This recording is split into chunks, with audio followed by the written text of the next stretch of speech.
کچھ دیر پہلے ہی بھرے جرگے میں اس کا نکاح ہوا تھا اور اسے اب تک یقین نہیں آ رہا تھا سردار مہران خان اس کے ساتھ یہ سب کیسے کر سکتا تھا۔ وہ اس وقت سفید رنگ کی پیروں کو چھوتی ہوئی فراک میں ملبوس تھی اور اس کے اوپر اس نے سیاہ رنگ کی چادر اوڑھ رکھی تھی۔ اس نے سامنے لگے آئینے میں نظر آتے اپنے وجود کو دیکھا تھا۔ اس کا دل خون کے آنسو رویا تھا۔ یہ کیسی دلہن تھی جس نے نہ ہی سرخ جوڑا پہنا تھا اور نہ ہی اس کے لیے سیج سجی تھی۔ اس کے دل میں ایک ہوک سی اٹھی تھی۔ اس کے کمرے میں رکھا سرخ رنگ کا شادی کا جوڑا تو یوں ہی دھرا کا دھرا رہ گیا تھا۔ اس نے اپنے بے رونق ہاتھوں کو دیکھا تھا جس میں مہندی نہیں تھی اور پھر وہ پھوٹ پھوٹ کر روئی تھی۔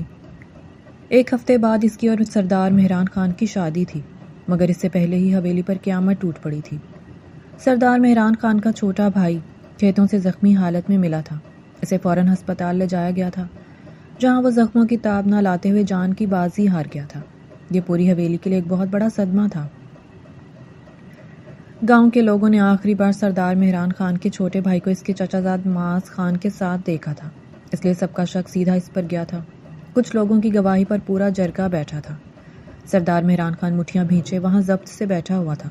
اس کا بس نہیں چل رہا تھا کہ وہ معاذ خان کو قتل کر دے جس نے اس کے بھائی کو اس سے جدا کیا تھا۔ میں نے کچھ نہیں کیا ہے، یہ سب جھوٹ ہے، مجھ پر الزام لگایا جا رہا ہے۔ وہ تو میرا سب سے اچھا دوست تھا، میں کیسے اسے جان سے مار سکتا ہوں؟ میری اس کے ساتھ کوئی دشمنی نہیں تھی، میں کیوں اسے جان سے ماروں گا؟ میں نے کچھ نہیں کیا۔ معاذ خان نے پریشان ہو کر رندھی ہوئی آواز میں کہا، اس روز تم شایان خان کے ساتھ تھے، میرے پاس گواہ موجود ہیں۔ انہوں نے تمہیں خود اس کے ساتھ کھیتوں کی طرف جاتا دیکھا تھا اور تم کہہ رہے ہو کہ تم نے کچھ نہیں کیا۔ سردار مہران خان کی آواز پورے جرگے میں گونجی تھی۔ سب نے دم ساتھ لیا تھا۔ اپنی حویلی کی کھڑکی میں کھڑی عروشے بھی دنگ ہوئی تھی۔ یہ سردار مہران خان کا کون سا روپ تھا جسے وہ آج تک دیکھ ہی نہیں سکی تھی؟ اس کا غصہ دیکھ کر وہ سانس تک روک گئی تھی۔ لوگ اس کے لالہ پر جھوٹا الزام لگا رہے تھے، اسے پھنسانے کی کوشش کر رہے تھے، اور غم و غصے میں ڈوبے سردار مہران خان نے ان لوگوں کی باتوں پر آنکھیں بند کیے یقین کر لیا تھا۔ عروشے نے بے اختیار ہی نفی میں سر ہلایا تھا۔ پورے جرگے کا فیصلہ معاذ خان کے خلاف آیا تھا، کیونکہ اس کے پاس اپنی بے گناہی ثابت کرنے کے لیے کوئی ثبوت نہیں تھا، اس لیے سب نے ہی اسے مجرم ٹھہرا دیا تھا۔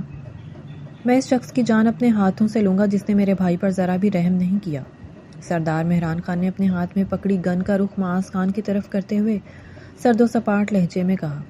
خاموش فضا میں یکدم ہی ایک شور سا گونج اٹھا تھا۔ مہران خان، یہ تم کیا کہہ رہے ہو؟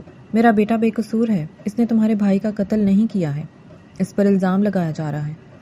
ابھی تک تم غم کی کیفیت میں ہو، اس لیے تمہیں سچائی نہیں دکھائی دے رہی۔ مہران کے چچا عالم خان نے اسے سمجھانے کی کوشش کی تھی، مگر مہران خان کسی کی بھی کوئی بھی بات سمجھنے کے لیے تیار ہی نہیں تھا۔ میں کچھ نہیں جانتا، مجھے معاذ میرے بھائی کے قتل کا بدلہ چاہیے، مہران خان نے قطعیت سے جواب دیا تھا۔ ٹھیک ہے پھر، تم معاذ خان کو چھوڑ دو اور اپنے بھائی کے قتل کے بدلے ان کی بیٹی کو ونی کر لو، ایک بزرگ نے مشورہ دیا تھا، اور سب نے ہی ان کی ہاں میں ہاں ملائی تھی۔ کھڑکی میں کھڑی عروشے کا وجود پتھر کا ہوا تھا۔ وہ تو مہران خان کی دلہن بننے والی تھی، وہ اس کی ونی کیسے بن سکتی تھی؟ اس کا دل اچھل کر حلق میں آیا تھا۔ سردار مہران خان نے ضبط سے اپنی مٹھیاں بھینچی تھی۔ وہ اس لڑکی کو اس سب کے درمیان نہیں لے کر آنا چاہتا تھا۔ اس نے عروشی عالم خان کو ونی میں لینے سے انکار کیا تھا، مگر جب اس کا باپ بھائی سے ونی میں دینے کو تیار تھے تو اسے خاموش ہونا پڑا تھا۔ معاذ خان ہارا ہوا سا اپنی بہن کے سامنے کھڑا تھا۔ مجھے معاف کر دو عروشے، میں ایک اچھا بھائی ثابت نہیں ہو سکا۔ معاذ خان عروشے کے سامنے ہاتھ جوڑے پھوٹ پھوٹ کر رویا تھا۔ بھائی، آپ کیوں فکر کرتے ہیں؟ آپ بے قصور ہیں اور ایک دن یہ ثابت ہو جائے گا۔ میں تو اپنے بھائی پر اپنی جان بھی قربان کر سکتی ہوں۔ عروشے معاذ کے سینے سے لگی تھی۔ لالا، ایک ہفتے بعد تو مہران سے میرا نکاح ہونا ہی ہے، تو آج ہو جائے گا، کیا فرق پڑے گا؟ اور معاذ اسے کہہ نہیں سکا کہ بہت فرق پڑتا تھا۔ وہ سرخ پڑتی آنکھوں سے اپنی بہن کو دیکھتا رہا تھا جسے وہ اپنے ہاتھوں سے جہنم میں دھکیل رہا تھا۔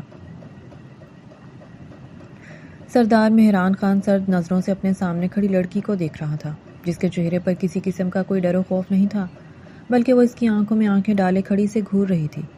وہ سیاہ رنگ کی چادر میں لپٹی ہوئی تھی۔ اس کی سیاہ آنکھوں میں حزن تھا، ملال تھا، جسے چاہ کر بھی نظر انداز نہیں کیا جا سکتا تھا۔ سردار مہران خان کی آنکھوں میں مقابل کے لیے صرف اور صرف نفرت تھی۔ تمہیں بہت مان تھا نا اپنے باپ پر، اسی باپ نے تمہیں ونی کر دیا، یہ ہوتی ہے تم عورتوں کی اوقات۔ مہران خان نے اپنے چہرے پر طنزیہ مسکراہٹ سجائے اس کی آنکھوں میں جھانکتے ہوئے کہا تھا۔ سیاہ آنکھوں کا سحر اس پر کوئی جادو نہیں کر رہا تھا، بلکہ وہ تو نفرت اور انتقام کی بھٹی میں جل رہا تھا۔ ضبط سے اس کے چہرے کے تاثرات تنے ہوئے تھے۔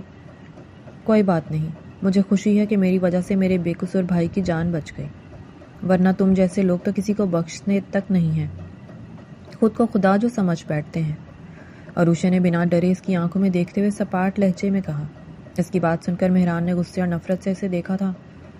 تمہیں اندازہ بھی ہے کہ ونی میں آئی لڑکیوں کے ساتھ کیسا سلوک ہوتا ہے؟ سردار مہران خان نے جیسے اس کی بات کا مذاق اڑایا تھا۔ شاید آپ بھول رہے ہیں کہ میں بھی اسی خاندان کا حصہ ہوں، آپ کے چچا کی بیٹی ہوں اور آپ کے بچپن کی منگ ہوں، پھر آپ سے بہتر اس بات کو اور کون سمجھ سکتا ہے؟ عروشے نے اس پر چوٹ کی تھی۔ اس کی بات سن کر مہران بری طرح سے تل ملایا تھا۔ وہ ایک جھٹکے سے اپنی جگہ سے اٹھا تھا۔ آپ کو ہی اپنی عزت کو جرگے میں اچھالنے کا شوق تھا، اپنی ہی منگ کو ونی بنانے کا شوق تھا، اور آپ نے اپنا شوق پورا کیا۔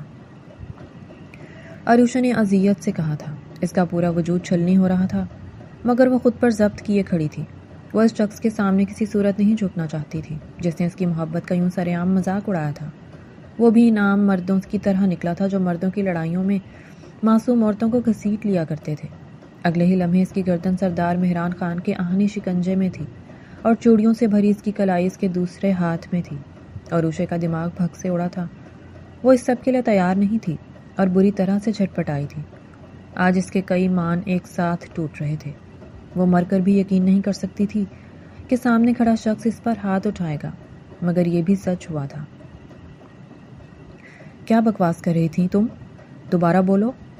مہران نے اس کی گردن پر دباؤ بڑھایا تھا۔ اس کی سخت پتھریلی آواز اور آنکھوں کا تاثر اس کی ریڑھ کی ہڈی میں سنسناہٹ دوڑا گیا تھا۔ اس کا سانس گھٹنے لگا تھا۔ عروشہ نے مہران کے سینے پر ہاتھ رکھ کر اسے خود سے دور دھکیلنے کی کوشش کی تھی، مگر اس لمبے چوڑے مرد کے سامنے وہ نازک سی جان بالکل ہی بے بس تھی۔ چھوڑیں مجھے، اس کا دم گھٹنے لگا تھا۔ مہران نے ایک جھٹکے سے اسے چھوڑا تھا۔ میں چاہوں تو ابھی تمہیں جان سے مار کر کہیں دفنا دوں اور کوئی بھی مجھ سے سوال پوچھنے والا نہیں ہوگا، سمجھی؟ اس لیے آئندہ کے بعد میرے سامنے سوچ سمجھ کر زبان چلانا، ورنہ وہ حشر کروں گا تم سوچ بھی نہیں سکتی۔ مہران نے اس کے بالوں کو دبوچتے ہوئے سرد لہجے میں گرایا۔ اس کا چہرہ تکلیف کی شدت سے سرخ ہوا تھا، آنکھیں بھر آئی تھیں اور سانس تو جیسے آ ہی نہیں رہا تھا۔ وہ گہرے گہرے سانس بھرنے لگی تھی۔ تمہارا باپ کیا سمجھ رہا تھا تمہیں ونی میں دے کر اس کی جان اتنی آسانی سے چھوٹ جائے گی؟ سردار مہران خان نے اس کے چہرے کے قریب آ کر پھنکارتے ہوئے کہا۔ عروشے کے جسم میں سنسناہٹ سی دوڑ گئی تھی۔ وہ اس وقت جس قدر غصے میں تھا اس سے کوئی بعید نہیں تھا کہ وہ اسے جان سے بھی مار ڈالتا۔ جو آپ چاہتے تھے وہ ہو گیا ہے۔ آپ نے ہی اپنے بھائی کے قتل کے بدلے مجھے ونی میں مانگا تھا، پھر اب کیوں آپ میرے بابا کو درمیان میں لا رہے ہیں؟ آپ میرے ساتھ جیسا چاہیں سلوک کریں، مگر اب آپ میرے بھائی اور بابا کو بیچ میں نہیں لا سکتے۔ جرگے میں یہی طے ہوا تھا، عروشے نے پھولی ہوئی سانسوں کے درمیان کہا تھا۔ اس کی بات پر مہران خان کے لبوں پر استحصائیہ مسکراہٹ پھیلی تھی۔ اس نے ابروج کا کر اسے دیکھا تھا اور اس سے چند قدم کے فاصلے پر اپنے سینے پر ہاتھ باندھے کھڑا ہوا تھا۔ اس نے عروشے کو اوپر سے نیچے تک بغور دیکھا تھا۔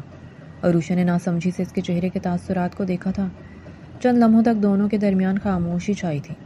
میں اتنی آسانی سے تمہارے باپ بھائی کو جانے تو نہیں دے سکتا، چاہے اس کے لیے مجھے کتنا ہی کیوں نہ گرنا پڑے، مہران خان نے سرد و سپاٹ لہجے میں کہا۔ اس کے لب و لہجے میں کچھ ایسا تھا کہ عروشے نے چونک کر اسے دیکھا تھا۔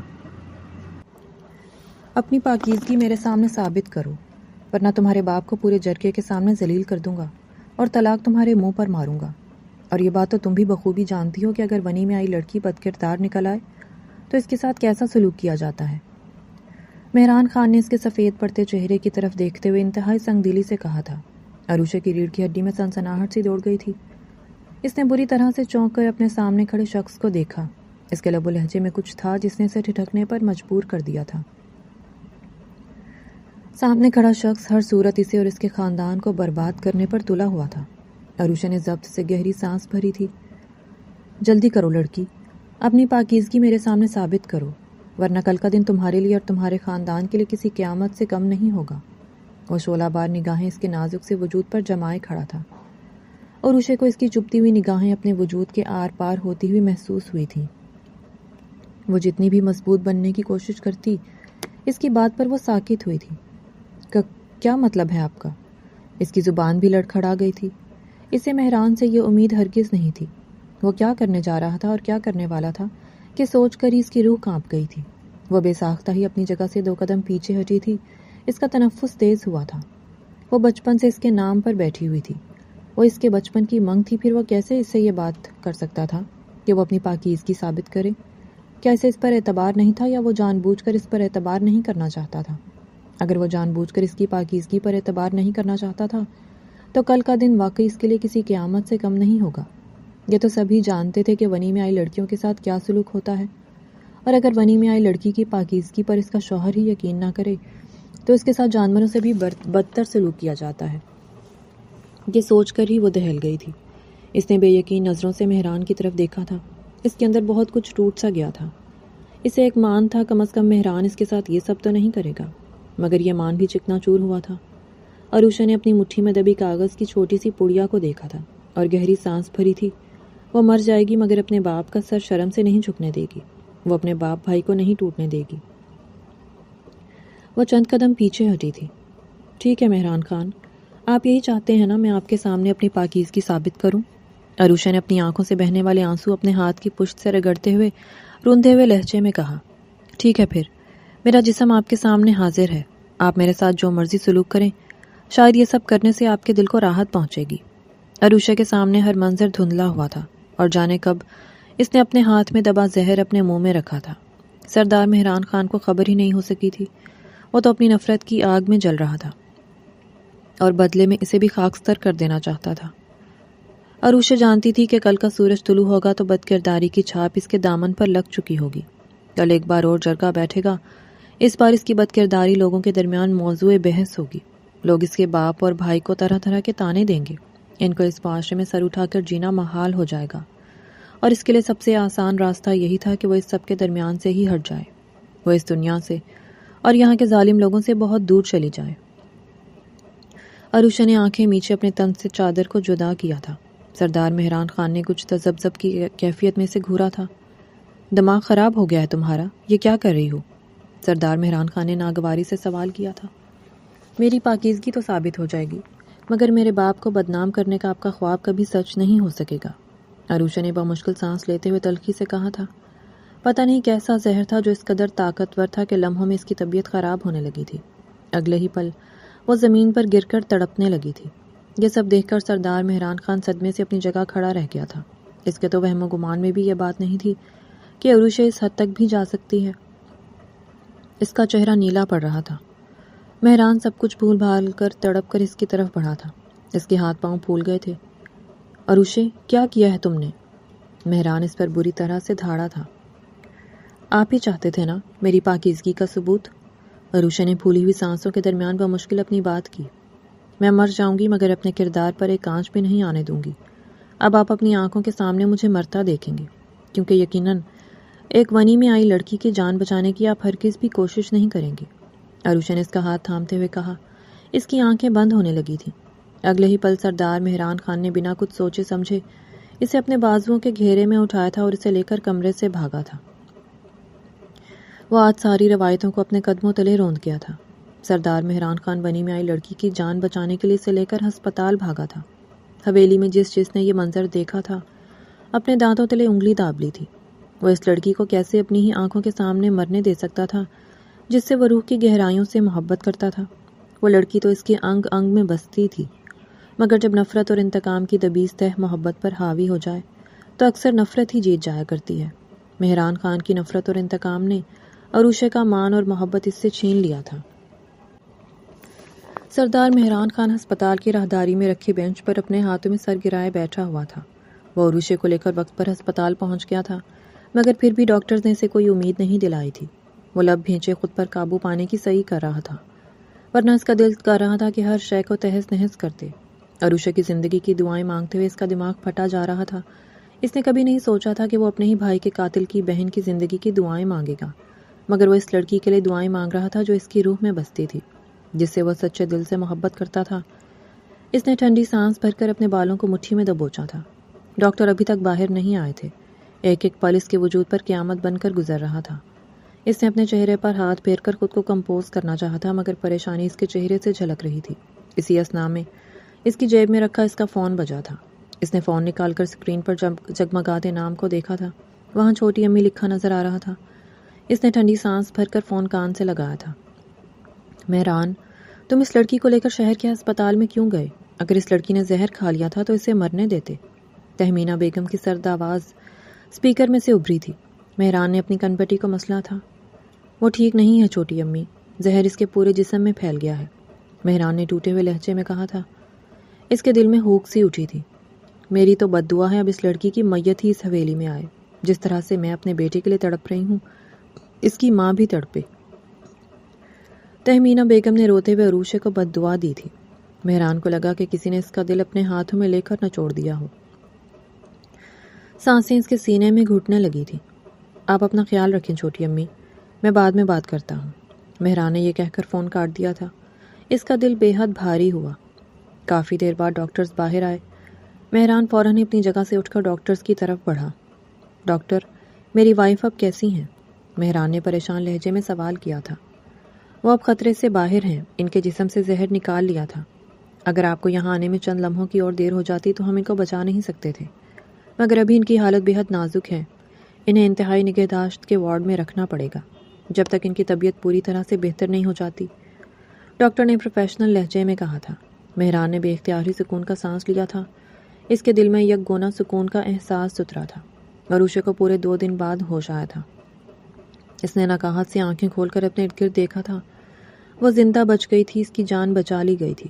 اس نے پھر سے آنکھیں موندی تھیں۔ اس کی آنکھیں گرم پانیوں سے بھرنے لگی تھیں۔ وہ کیوں زندہ بچ گئی تھی؟ وہ صرف اتنا ہی سوچ سکی تھی اور ایک بار پھر سے بے ہوشی کی کیفیت میں چلی گئی تھی۔ اگلی صبح اسے ایک بار پھر سے ہوش آیا تھا۔ اس نے اپنی آنکھیں کھولی تھیں اور اس کی نظر سیدھا سامنے صوفے پر بیٹھے سردار مہران خان کی طرف اٹھی تھی۔ وہ سانس تک روک گئی تھی۔ عروشے پر نقاہت اس قدر طاری تھی کہ پوری آنکھیں بھی نہیں کھول پا رہی تھی۔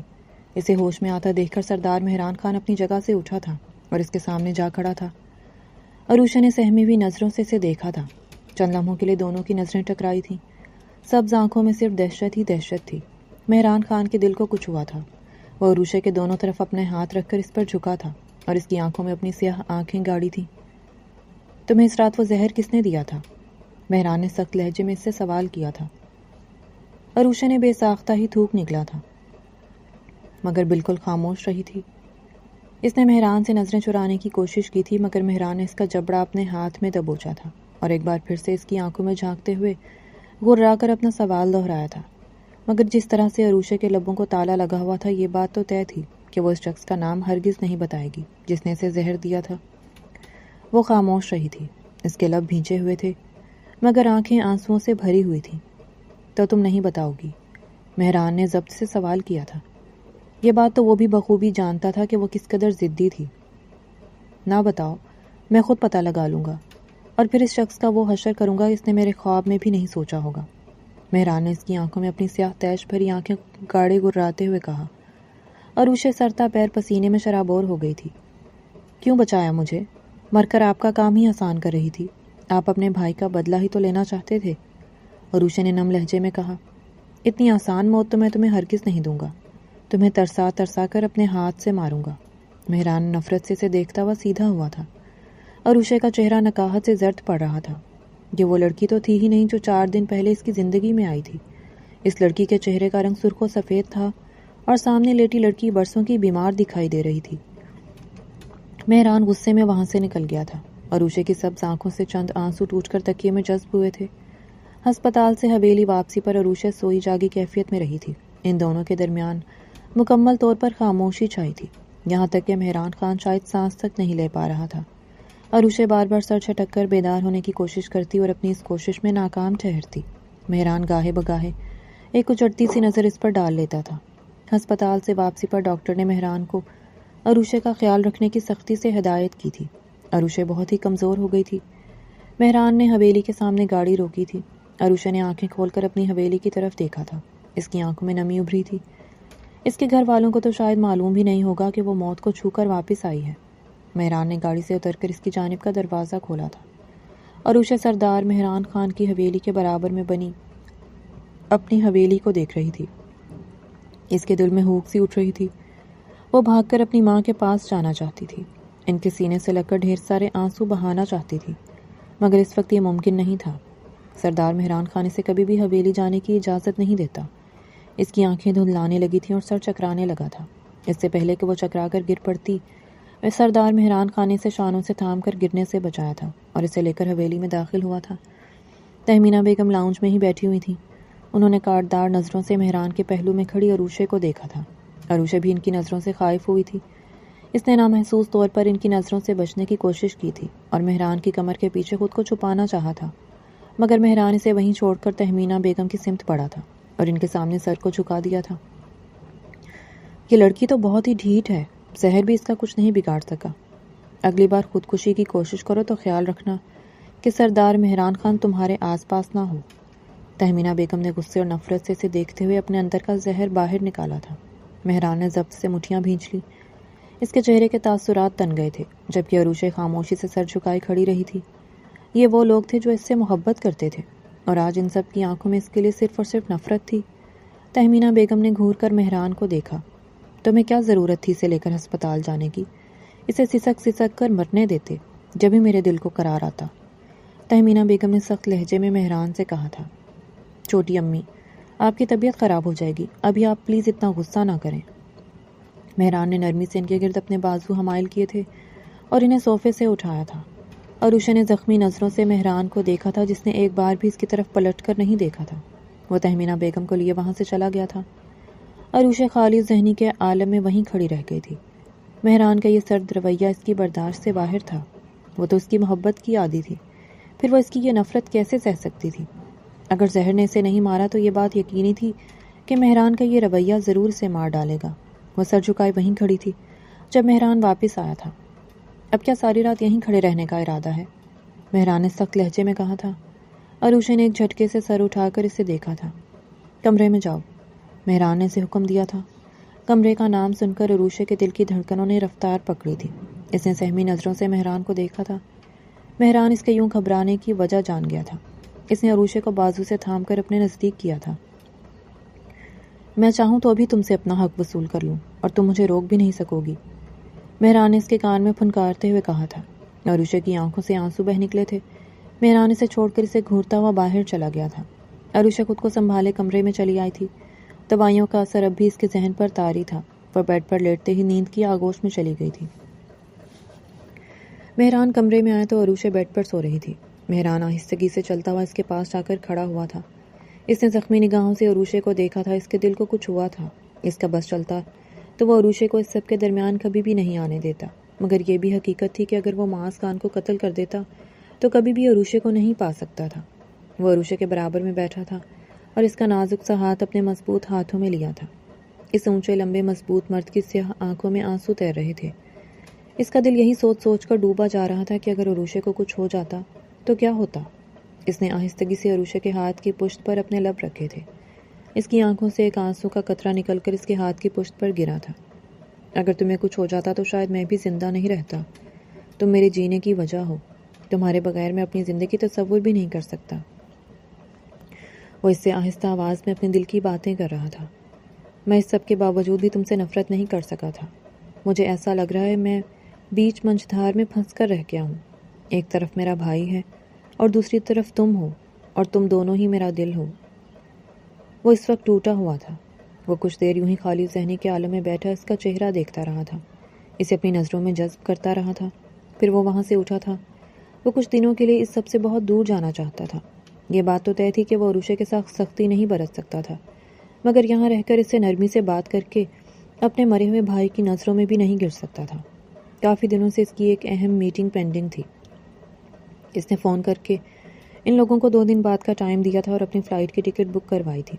اسے لندن جانے کی ٹکٹ چند گھنٹوں بعد ہی مل گئی تھی۔ اس نے بنا کوئی آواز پیدا کیے خاموشی سے اٹھ کر اپنی پیکنگ کی تھی اور عروشے کا ماتھا چوم کر وہ کمرے سے نکل گیا تھا۔ وہ ڈرائیور کے ساتھ ایئرپورٹ چلا آیا تھا۔ اس کا دل بے حد خالی خالی سا تھا۔ وہ عروشے کو اس حال میں چھوڑ کر جانا نہیں چاہتا تھا، مگر وہ اس کے ساتھ رہ کے اس سے سختی سے بھی پیش نہیں آ سکتا تھا۔ کچھ دیر بعد اس کا جہاز اڑان بھر چکا تھا۔ اگلی صبح عروشہ بیدار ہوئی تو مہران کہیں نہیں تھا۔ اسے معلوم نہیں تھا کہ مہران کل رات ہی لندن کے لیے روانہ ہو چکا ہے۔ وہ اٹھ کر بیٹھ گئی تھی۔ اس کا سر ابھی بھی چکرا رہا تھا۔ اسی لمحے تہمینہ بیگم دروازہ کھول کر اندر داخل ہوئی تھی۔ عروشہ نے سہمی ہوئی نظروں سے انہیں دیکھا تھا۔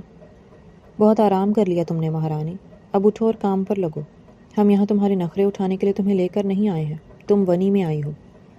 تہمینہ بیگم نے غصے اور نفرت کے ملے جلے تاثرات کے ساتھ عروشے کو دیکھتے ہوئے سخت لہجے میں کہا تھا۔ عروشہ ان کے لب و لہجے پر حیران ہوئی تھی۔ انہوں نے کبھی عروشے سے اس لہجے میں بات نہیں کی تھی، مگر اس وقت عروشہ ان کے بیٹے کے قاتل کی بہن تھی۔ عروشہ اپنے پیروں پر سے کمبل ہٹاتے ہوئے اٹھ کھڑی ہوئی تھی، مگر اس کے جسم میں بالکل بھی جان نہیں تھی۔ اگلے 5 منٹ میں نیچے اور تہمینہ بیگم اسے حکم دیتی ہوئی پلٹ گئی تھی۔ عروشہ نے مہران کو ڈھونڈنا چاہا تھا، مگر وہ اسے کہیں دکھائی نہیں دیا تھا۔ عروشہ اپنے منہ پر پانی کے چینٹے مارتے ہوئے نیچے گئی تھی۔ تہمینہ بیگم لاؤنج میں ہی بیٹھی ہوئی تھی۔ کچن میں جا کر سب کے لیے ناشتہ بناؤ، تہمینہ بیگم نے حکم صادر کیا تھا۔ وہ تو اس بات کا بھی لحاظ نہیں کر رہی تھی کہ وہ کل رات ہی ہاسپٹل سے گھر واپس آئی تھی۔ عروشہ نے نظریں اٹھا کر ان سے کچھ فاصلے پر بیٹھی سائمہ بیگم کی طرف دیکھا تھا۔ سائمہ بیگم کے دل میں ایک ہوک سی اٹھی تھی۔ ان کی آنکھوں کے سامنے 30 سال پہلے کا وہ منظر لہرایا تھا جب وہ اسی طرح ونی ہو کر اس حویلی میں آئی تھی، اور ان کے ساتھ جانوروں سے بھی بدتر سلوک کیا گیا تھا۔ تہمینہ، وہ کل ہی اسپتال سے آئی ہے، اس کی رنگت بھی زرد ہو رہی ہے، رہنے دو۔ سائمہ بیگم نے تہمینہ بیگم کو روکنے کی کوشش کی تھی۔ تہمینہ بیگم نے کاٹدار نظروں سے سائمہ بیگم کو دیکھا تھا۔ وہ ان کی سوکن بھی تھی۔ آپ درمیان میں نہ ہی بولیں تو اچھا ہے۔ آپ کا بیٹا صحیح سلامت آپ کے پاس ہے، اور میرا جوان بیٹا اس دنیا سے گیا ہے۔ اس کے بھائی نے میرے بیٹے کا قتل کیا ہے، تہمینہ بیگم نے چرختے ہوئے لہجے میں کہا۔ سائمہ بیگم لب بھینچے خاموش ہو گئی تھی۔ عروشہ کچن میں چلی آئی تھی۔ وہ جلدی جلدی سب کے لیے ناشتہ تیار کرنے لگی تھی۔ کچھ ہی دیر میں ناشتہ تیار ہو گیا تھا۔ اس نے ناشتہ ٹیبل پر لگایا تھا۔ حویلی کے سبھی مکین ناشتہ کرنے ڈائننگ ٹیبل پر آ کر بیٹھ گئے تھے، مگر مہران اب بھی موجود نہیں تھا۔ تہمینہ بیگم نے چائے کا کپ اٹھا کر لبوں سے لگایا تھا۔ عروشہ ان سے کچھ فاصلے پر ہی کھڑی تھی۔ ادھر آؤ، یہ تم نے چائے بنائی ہے؟ تہمینہ بیگم نے سخت لہجے میں کہا تھا۔ عروشہ گھبراتی ہوئی ان کے نزدیک آئی۔ میں دوسری بنا دیتی ہوں، عروشہ نے ڈرتے ڈرتے کہا تھا، مگر اگلے ہی پل اس کے ہاتھ پر گرم چائے کا کپ گرا تھا۔ تہمینہ بیگم نے وہ پوری چائے اس کے ہاتھ پر انڈیل دی تھی۔ عروشہ کی چیخیں پوری حویلی میں گونجی تھی، اور تہمینہ بیگم کے دل کو سکون ملا تھا۔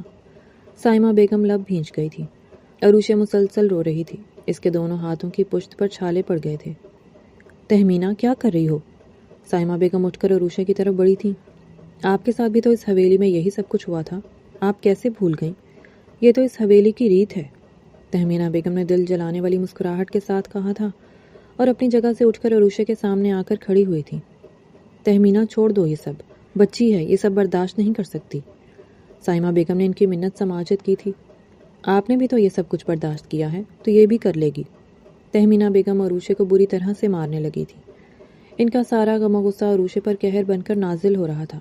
تہمینہ بیگم کے زناٹے دار تھپڑوں سے عروشہ کا چہرہ سرخ ہوا تھا۔ عروشہ زمین پر گر کر بے ہوش ہوئی تھی۔ تب جا کر تہمینہ بیگم نے اس کی جان چھوڑی تھی۔ اسے اٹھا کر اسٹور روم میں بند کر دو اور چابی لا کر مجھے دو، اور جب تک میں نہ کہوں کوئی اسے نہ کھانا دے گا اور نہ پانی دے گا، تہمینہ بیگم نے شفاف لہجے میں کہا تھا۔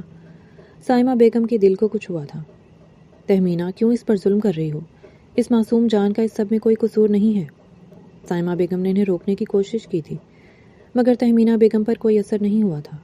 2 ملازمائیں عروشہ کو زمین سے اٹھا کر اپنے ساتھ گھسیٹتی ہوئی اسٹور روم میں لے گئی تھی، اور چابی لا کر تہمینہ بیگم کے حوالے کر دی تھی۔ سائمہ بیگم دیکھ کر رہ گئیں۔ اگلے 4 روز تک عروشہ پر تشدد کیا گیا تھا، یہاں تک کہ وہ ادھمری ہو گئی تھی۔ سائمہ بیگم کو اس سے ملنے کی اجازت نہیں تھی۔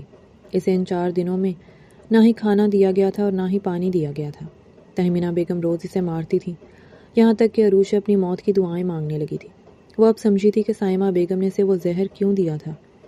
اس کی آنکھوں کے سامنے اس رات کا منظر لہرایا تھا جب وہ نکاح کر کے اس حویلی میں آئی تھی اور مہران کے کمرے میں موجود تھی۔ سائمہ بیگم خاموشی سے اس کے کمرے میں داخل ہوئی تھی۔ ان کے چہرے کے تاثرات عجیب سے ہو رہے تھے۔ عروشہ ان کو دیکھ کر اپنی جگہ سے کھڑی ہوئی تھی۔ سائمہ بیگم کی آنکھوں میں آنسو تیر رہے تھے۔ تمہاری قسمت بھی میری طرح نکلی، تم بھی ونی ہو کر اس حویلی میں آئی ہو، سائمہ بیگم کے لہجے میں اذیت بول رہی تھی۔ ابھی تم جانتی بھی نہیں ہو کہ یہ زندگی تم پر کس قدر مشکل کر دی جائے گی۔ تمہاری سانسیں چھین لی جائیں گی اور تم اف بھی نہیں کر سکو گی۔ کوئی تمہیں پوچھنے والا نہیں ہوگا، سب تم سے نفرت کریں گے جس طرح مجھ سے کرتے تھے۔ سائمہ بیگم کی آنکھیں بھیگ گئی تھیں اور عروشہ کی روح تک لرز گئی تھی۔ سائمہ بیگم نے اپنے ہاتھ میں دبی ایک چھوٹی سی کاغذ کی پڑیا اس کی طرف بڑھائی تھی۔ اس کی زندگی سے موت پھلی ہے۔ وہ عروشے کو خطرناک زہر دے کر چلی گئی تھی کیونکہ وہ نہیں چاہتی تھی کہ اس حویلی میں ایک اور لڑکی کی زندگی اجیرن ہو۔ آخرکار 5ویں روز سائمہ بیگم نے مہران کو فون کیا تھا۔ پہلی ہی بیل پر کال اٹھا لی گئی تھی۔ السلام علیکم امی، کیسی ہیں آپ؟ مہران نے نرم لہجے میں سوال کیا تھا۔ وہ اس وقت لندن میں اپنے اپارٹمنٹ میں موجود تھا۔ میں ٹھیک ہوں، مگر جس لڑکی کو تم اپنے نام پر بیاہ کر لائے ہو وہ بالکل بھی ٹھیک نہیں ہے۔ اگر تمہیں فرصت مل جائے تو اس کے جنازے میں آ جانا، سائمہ بیگم نے سخت لہجے میں کہا تھا۔ کیسی باتیں کر رہی ہیں امی، کیا ہوا ہے؟ میں اسے بالکل ٹھیک تو چھوڑ کر آیا تھا، مہران نے اپنی پیشانی کو مسلتے ہوئے کہا۔ تم اسے چھوڑ کر گئے اور پلٹ کر ایک بار بھی اس کی خبر نہیں لی؟ وہ لڑکی تمہارے جانے کے بعد سے اسٹور روم میں بند ہے۔ اسے نہ کھانا دیا گیا ہے اور نہ ہی پانی دیا ہے، اور روز اسے مارا جاتا ہے، سائمہ بیگم نے روندھے ہوئے لہجے میں کہا۔ مجھے تم سے اس بات کی بالکل بھی امید نہیں تھی کہ تم بھی اپنے باپ کی مانند نکلو گے۔ جو کچھ تمہارے باپ نے میرے ساتھ کیا تھا آج تم وہی سب کچھ اس لڑکی کے ساتھ کر رہے ہو، سائمہ بیگم نے غصے سے کہتے ہوئے فون رکھ دیا۔ مہران کا وجود سناٹوں کی زد میں آ گیا تھا۔ وہ سوچ بھی نہیں سکتا تھا کہ اس کی غیر موجودگی میں اس کی بیوی کے ساتھ یہ سلوک کیا جائے گا۔ وہ تو اس بھرم میں تھا کہ عروشے بھلے ونی میں آئی ہے مگر تھی تو اس کی بیوی، کوئی بھی اس سے اونچی آواز میں بات تک نہیں کر سکتا۔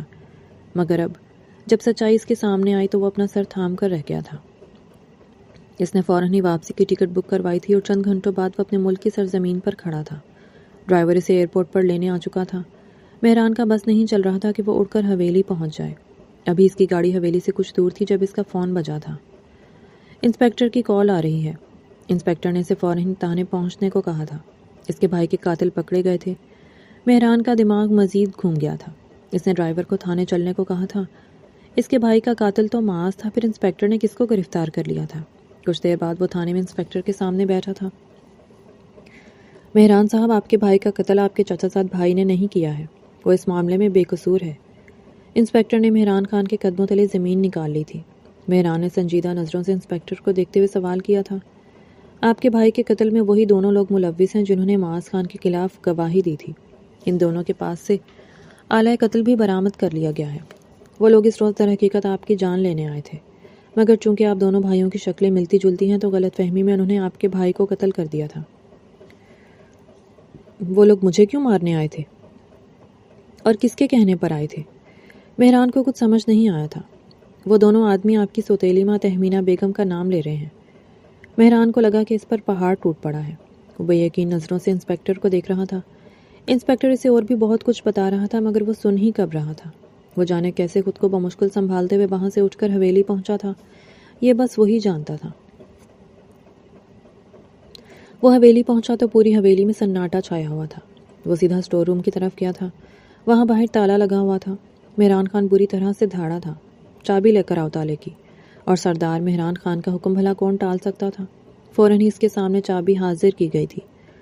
وہ کانپتے ہاتھوں سے دروازہ کھول کر اندر داخل ہوا تھا۔ پورے اسٹور میں ہبس اور گھٹن پھیلا ہوا تھا۔ اندھیرا اس قدر تھا کہ ہاتھ کو ہاتھ بھی سجھائی نہیں دے رہا تھا۔ مہران کا دل اچھل کر حلق میں آیا تھا۔ اس کے قدم لڑکھڑا گئے تھے۔ وہ لڑکی 4 دن سے یہاں قید تھی۔ وہ اس سے پہلے کہ مزید آگے بڑھتا اسے ٹھوکر لگی تھی۔ اس نے غور سے دیکھا تو عروشے زمین پر گری پڑی تھی اور نیم بے ہوشی کی کیفیت میں تھی۔ مہران گرنے والے انداز میں اس کے پاس بیٹھا تھا۔ عروشے کے جسم چہرے پر جا بجا نیل پڑے ہوئے تھے۔ اس کا پورا جسم لہو لہان تھا۔ گاڑی نکالو، وہ ایک بار پھر دھاڑا تھا۔ اس کی دھاڑ پوری حویلی میں گونجی تھی۔ اس نے عروشے کو اپنے بازوؤں میں بھرا تھا اور اسے لے کر باہر آیا تھا۔ وہ لاؤنج میں پہنچا تو تہمینہ بیگم اس کے سامنے آ کر کھڑی ہوئی تھی۔ کیوں لے کر جا رہے ہو تم اس لڑکی کو ہسپتال؟ اسے مرنے دو، 1-2 دن میں یہ مر جائے گی، تہمینہ بیگم نے نفرت سے کہا تھا۔ وہ جانتی تھی کہ مہران عروشے سے کس قدر محبت کرتا ہے۔ وہ اسے عروشے کو چھین لینا چاہتی تھی۔ مہران نے سرد نظروں سے انہیں دیکھا تھا۔ ان کی آنکھوں میں شعلے لپک رہے تھے۔ چھوٹی امی، اگر کوئی سچ میں سزا کا حقدار ہے تو وہ صرف آپ ہیں، مگر آپ کے لیے اس سے بڑی سزا کیا ہوگی کہ آپ خود اپنے بیٹے کی قاتل ہیں۔ پوری زندگی یہ سچ آپ کو سکون نہیں لینے دے گا، مہران نے تند و تیز لہجے میں کہا تھا۔ آج پہلی بار تہمینہ بیگم کے سامنے اس کی آواز اونچی تھی۔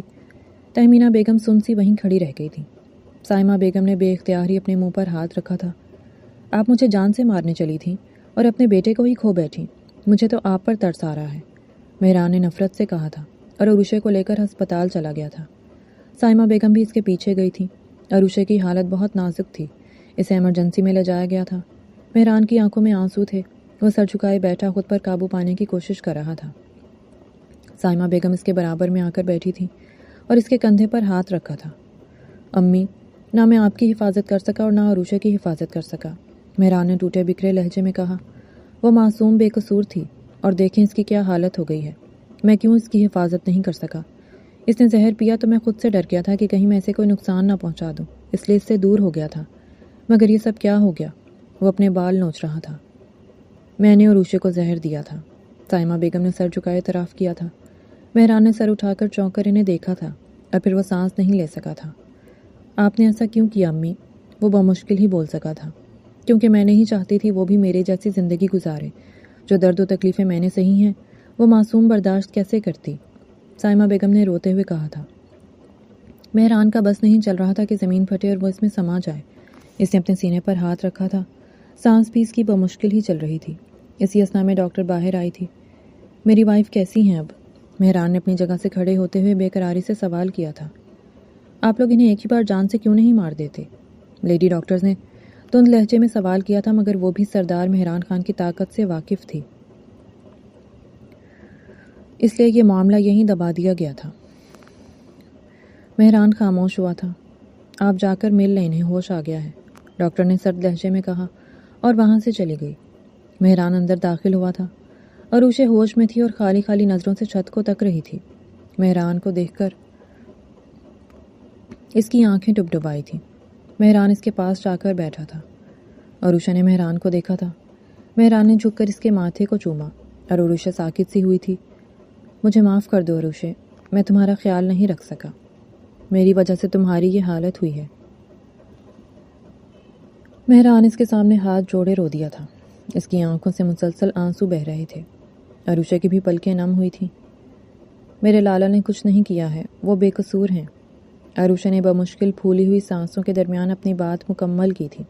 وہ نیم بے ہوشی میں مہران اور تہمینہ بیگم کی ساری باتیں سن چکی تھی. میں جانتا ہوں میری جان، مجھے معاف کر دو، میں اپنی محبت پر پورا نہیں اتر سکا. وہ اس کے ماتھے سے اپنا سر ٹکائے رو دیا تھا اور عروشہ بھی آنکھیں بند کیے سسکی تھی. ایک طوفان تھا جو ان کی زندگیوں میں آ کر گزر گیا تھا. اس کہانی کا سب سے بڑا سبق یہ ہے کہ جب انصاف کی جگہ غصہ، انا اور روایتی ظلم لے لیں تو بے گناہ لوگ سب سے پہلے قربان ہوتے ہیں. اور اکثر عورتیں ان فیصلوں کی قیمت اپنے جسم، عزت اور زندگی سے چکاتی ہیں. مہران خان ایک طاقتور مگر اندر سے ٹوٹا ہوا کردار ہے، جس نے محبت ہونے کے باوجود انتقام کو ترجیح دی، اور یہی اس کی سب سے بڑی کمزوری رہی. طاقت اگر عقل اور رحم کے بغیر ہو تو وہ ظلم بن جاتی ہے. عروشہ اس کہانی کی اصل روح ہے، جس نے بے حد اذیت سہ کر بھی اپنے کردار، خاندان اور خودداری پر سمجھوتا نہیں کیا. اس کی ہمت اور خاموشی، مزاحمت قابل تعریف ہے. تہمینہ بیگم ایسا کردار ہے جو اپنے غم میں اندھی ہو کر خود ظالم بن گئی، اور یہ دکھاتا ہے کہ درد اگر سنبھالا نہ جائے تو زہر بن جاتا ہے. سائمہ بیگم مظلوم نسلوں کی نمائندہ ہیں جو ظلم سہ کر بھی اسے روکنے کی پوری طاقت نہ پا سکیں. ریڈرز کے لیے پیغام یہی ہے کہ محبت اعتماد مانگتی ہے، رشتے عزت مانگتے ہیں، اور رسمیں اگر انسانیت چھین لیں تو وہ روایت نہیں جرم بن جاتی ہیں. کسی کے بارے میں سنی سنائی باتوں پر فیصلہ کرنے سے پہلے سچ ضرور تلاش کریں، کیونکہ ایک غلط فیصلہ کئی زندگیاں برباد کر سکتا ہے، جبکہ رحم، انصاف اور سچ ہمیشہ دیر سے صحیح مگر جیتتے ضرور ہیں. اور آپ کو یہ کہانی کیسی لگی؟